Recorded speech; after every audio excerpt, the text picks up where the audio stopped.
नाज़रीन, जिस तरह से हम आपको बता रहे थे कि वजीर आजम जो पाकिस्तान के हैं इमरान खान, उनको वजीर आजम नरेंद्र मोदी से काफ़ी उम्मीदें वाबस्ता है। उनका कहना है कि अगर वजीर आजम नरेंद्र मोदी दोबारा वजीर आजम बनते हैं हिंदुस्तान के तो उससे अमन मुज़ाकरात जो है वो बहाल हो जाएंगे। मजीद तफसीलात के साथ हमारे नुमाइंदे शैलेंद्र वांगू हमारे साथ जुड़ चुके हैं। शैलेंद्र, आपसे जानना चाहेंगे इमरान खान का ये बयान जो कि इंटरव्यू के जरिए सामने आया है, किस तरह से इसको देखा जा रहा है?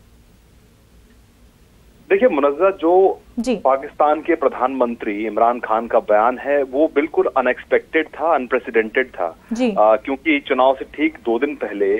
जब पहला फेज है चुनाव का देश में, उससे ठीक 2 दिन पहले इमरान खान इस तरह का बयान देते हैं और ये कहते हैं कि अगर मोदी की अगर बीजेपी वापस आती है तो उससे कहीं ना कहीं जो पीस टॉक्स हैं, जो दोनों देशों के बीच में जो बातचीत है वो बहाल हो सकती है। तो कहीं ना कहीं ये 2 बातें दिखाता है। एक तो ये कि इमरान खान को ये कॉन्फिडेंस है कि उनकी सरकार के दौरान, जो कि नवाज शरीफ सरकार के बाद जब उनकी सरकार वहां पे आई है, पीटीआई की सरकार आई है, तो वो तैयार है भारत से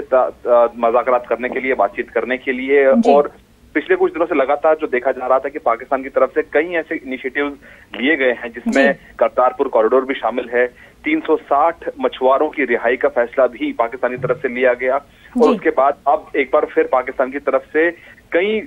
सिख श्रद्धालुओं को इस बार बैसाखी पर भी वीजा जारी किया गया। कल इस तरह की खबर पाकिस्तान से आई है। तो ऐसे में इमरान खान का बयान एक बार फिर दिखाता है कि वो बातचीत के लिए तैयार है। हालांकि उन्होंने ये कहा है कि पीएम मोदी अगर वापस लौटते हैं तो बातचीत हो पाएगी पाकिस्तान के साथ साथ, लेकिन इसके कई पॉलिटिकल मायने भी हैं। लेकिन ये भी देखना होगा कि जब भारत में लगातार बीजेपी जब कैंपेनिंग के दौरान तमाम जो लीडरान हैं बीजेपी के, वो लगातार पाकिस्तान को टारगेट कर रहे हैं, पाकिस्तान का नाम लगातार कैंपेनिंग के दौरान भी सामने आता रहा। तो ऐसे में पाकिस्तान पीएम इमरान खान का इस तरह का बयान अपने आप में कई सवाल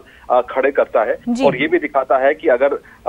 जो भी सरकार वापस आती है चुनाव के बाद तो कहीं ना कहीं पाकिस्तान तैयार होगा बातचीत दोबारा शुरू करने के लिए। जी बिल्कुल शैलेंद्र, जैसा कि आपने बताया क्योंकि इलेक्शन के दौर में ये बयान जो है सामने आया है इमरान खान का, तो ऐसे में एक तरफ जब बीजेपी जो है कड़ी नुक्ताचीनी करता आ रहा है पाकिस्तान की, काफी चुनावी रैलियों में भी पाकिस्तान का नाम आ रहा है, ऐसे में इमरान खान का ये बयान जो कि काफी ज्यादा अनप्रेडिक्टेबल था वो सामने आ रहा है। तो इसको किस तरह से देखा जा रहा है? एक तरफ तो बीजेपी जो उनकी मुखालफत कर रहे हैं, काफी उनकी नुक्ताचीनी कर रहे हैं, तनकीद कर रहे हैं उनके, दूसरी तरफ पाकिस्तान जो एक पॉजिटिव आउटलुक, पॉजिटिव वाइब्स दे रहा है। देखिए, जिस तरह का बयान ये सामने आया है, आपको ये भी बता दें कि इस इंटरव्यू के दौरान इमरान खान ने ये भी भरोसा दिलाया है कि पाकिस्तान में जो आतंकियों के खिलाफ कार्रवाई चल रही है उसको आगे भी जारी रखा जाएगा और उन आतंकी संगठनों के खिलाफ भी कार्रवाई की जाएगी जो कि भारत को निशाना बनाते हैं। लेकिन ये भी देखने वाली बात है कि ये इंटरव्यू जो है इमरान खान ने फॉरेन एजेंसीज को, यानी फॉरेन जर्नलिस्ट को ये इंटरव्यू दिया है और कहीं ना कहीं ये भी कोशिश हो सकती है अंतर्राष्ट्रीय कम्युनिटी के सामने दिखाने के लिए कि हम बातचीत के लिए तैयार है और मोदी गवर्नमेंट भले ही लगातार टारगेट कर रही हो पाकिस्तान को, लेकिन पाकिस्तान तैयार है बातचीत के लिए। इसमें एक अहम बात यह भी है कि जब भी बातचीत का नाम सामने आता है तो उस वक्त कश्मीर का मुद्दा जरूर उठाया जाता है। तो ऐसे में यही माना जा रहा है कि हर बार, पिछली बार भी जब पिछले दिनों जब इमरान खान का बयान आया था तब भी उन्होंने कश्मीर मुद्दा एक बार फिर उठाया था। तो जाहिर तौर पर भारत ने साफ कर दिया था चाहे सरकार कोई भी हो या इलेक्शन से पहले की भी ये बात थी कि गवर्नमेंट ने साफ कर दिया था कि अगर बातचीत हम करने को तैयार हैं, लेकिन जरूरी ये है कि पाकिस्तान अपने यहाँ से टेररिज्म को एक्सपोर्ट करना बंद करे। तो ऐसे में अगर कदम उठाए जाते हैं और हालात अगर हमवार होते हैं तो नई सरकार आने के बाद कोशिश दोबारा की जा सकती है। आपको याद होगा कि जब पिछली बार 2014 में जब पीएम मोदी चुन के आए थे तो तमाम सार्क कंट्रीज के मुल्कों को बुलाया गया था पीएम के शपथ ग्रहण में। तो इस बार माना जा रहा है फिर ऐसी कोशिश हो सकती है, लेकिन सवाल ये खड़ा होता है कि अब सरकार कौन सी चुन के आती है। लेकिन ये जरूर होगा कि इमरान खान की तरफ से जो एक मैसेज दिया जा रहा है इंटरनेशनल कम्युनिटी को, जो भारत से हर मुद्दे पर बातचीत करने तैयार है, लेकिन ये जरूरी है कि इसके लिए पाकिस्तान पहले अपने यहाँ पर आतंकवाद को एक्सपोर्ट करना बंद करे। जी बिल्कुल शैलेंद्र, जैसा आपने बोला कि टेररिज्म को स्टॉप करने की जरूरत है, इस बयान में ये भी सामने आया है कि उन्होंने कहा है कि हिंदुस्तान काफी कोशिशें कर रहा है टेररिज्म को स्टॉप करने की, उसके खिलाफ कार्रवाइयां हो रही हैं, तो हम भी तैयार हैं, हम भी उसमें ताउन, एक तरह से ऐसी मैसेज दी गई है, ताउन करेंगे। देखिए, ये सिर्फ एक अटैक की बात नहीं है। लगातार पाकिस्तान की तरफ से जिस तरह एक्सपोर्ट किया जाता है आतंकवाद को, चाहे मुंबई हमलों की बात करें, पठानकोट, उसके बाद उससे पहले उरी का भी हमला हुआ, गुरदासपुर का हमला हुआ और हाल ही में जो पुलवामा हमला हुआ, तो इस तरह के हमलों को लेकर लगातार भारत की पॉलिसी रही है कि बर्दाश्त नहीं किया जाएगा। इससे पहले उरी का जवाब सर्जिकल स्ट्राइक से दिया गया, पुलवामा का जवाब